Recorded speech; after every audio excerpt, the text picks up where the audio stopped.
An aluminum wire having a cross-sectional area of 6 times 10 to the minus 6 square meters carries a current of 5 amps. We want to estimate the free electron density of aluminum and then find the drift speed of the electrons in this wire. It's given that the density of aluminum is 2.7 grams per cubic centimeter, and we'll assume that each aluminum atom supplies one conduction electron. Okay, so metals tend to form a rigid lattice of nuclei where the positives try to stay as far apart from each other as they can. And so they'll form a cube-like shape.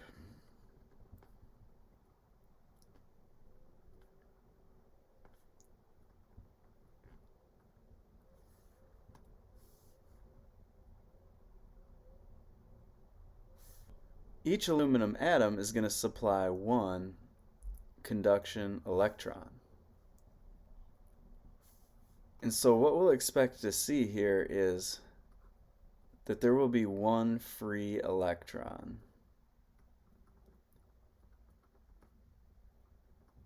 inside that cubic volume of space. The other electrons for these other atoms would go into their own cubes in the lattice.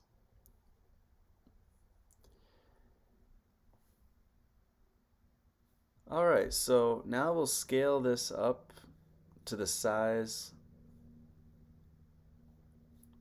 of a cubic meter.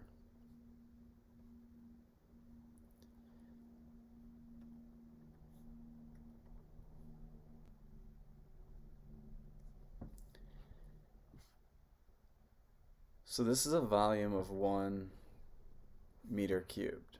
The reason I'm doing that is because our free electron density is given in electrons per meter cubed.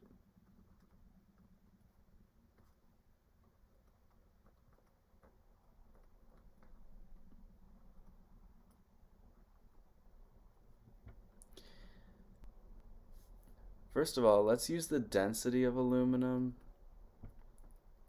to find out how many grams of mass. So in order to find that, I would use the idea that density equals mass over volume. This can be expressed as m equals rho times v, where rho is the density. So we'll have 2.7 grams per centimeter cubed times a meter cubed. We'd like to convert the centimeters cubed to meters cubed.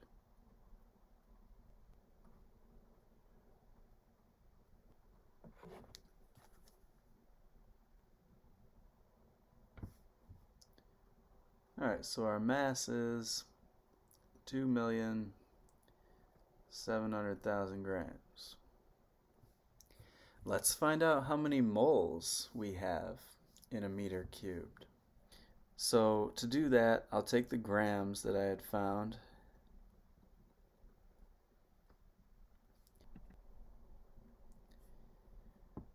according to the periodic table. The molar mass of aluminum is 26.98, and the units of that will be grams per mole.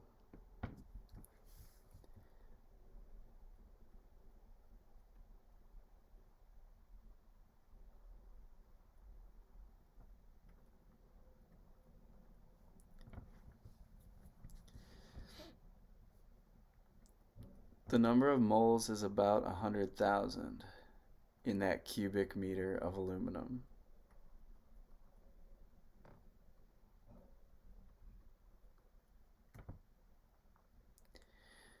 What I'll do next is try to turn that into a number of particles. So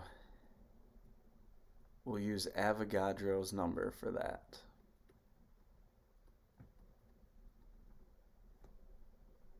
6.022 times 10 to the 23rd.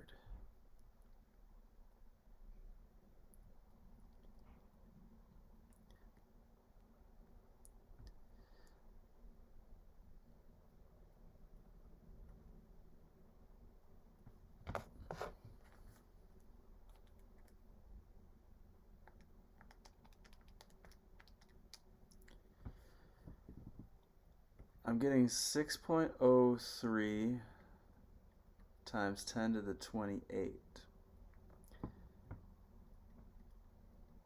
And that's the number of atoms inside a cubic meter of aluminum.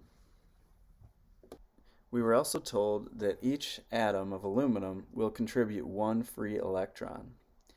Therefore, this is also the number of free electrons in a meter cubed. And that is, by definition, the free electron density.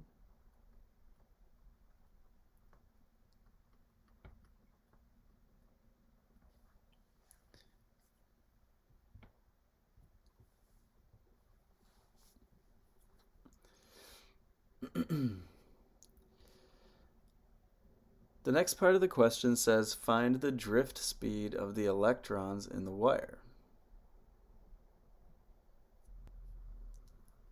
For that, I can use the formula I equals NA times the drift speed.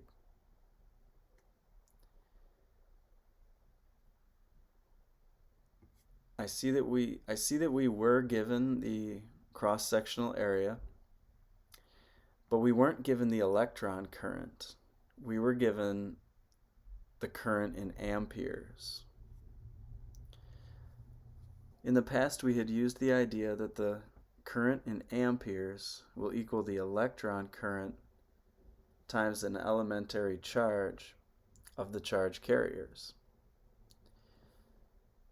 This formula will sometimes also appear as capital I equals little I times Q, where Q stands for the charge of the charge carriers as well.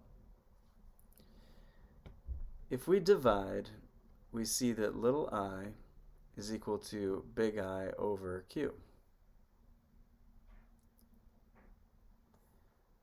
By substituting this in, we get big I over Q equals N times A times the drift speed.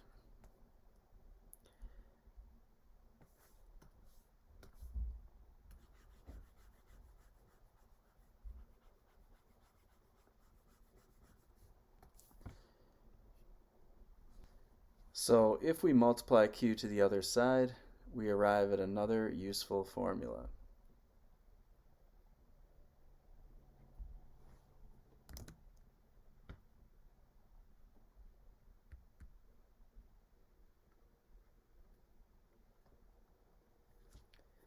This would really be the best formula to use for our scenario.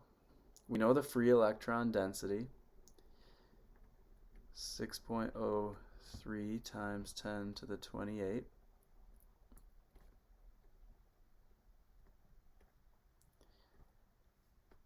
Q, the charge of our charge carriers, the electrons, will be 1.6 times 10 to the minus 19, and we don't care about the sign of it in this context.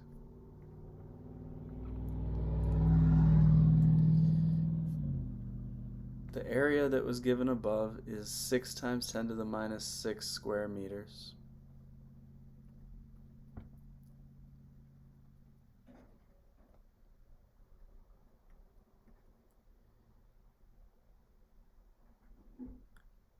We don't know the drift speed yet. That's what we're trying to find.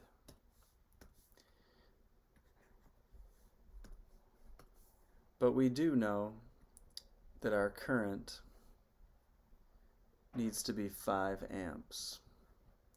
So we can solve for the drift speed.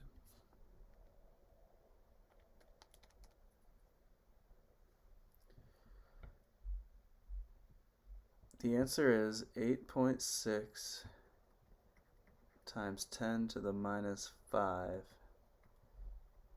meters per second. Drift speeds are often very small.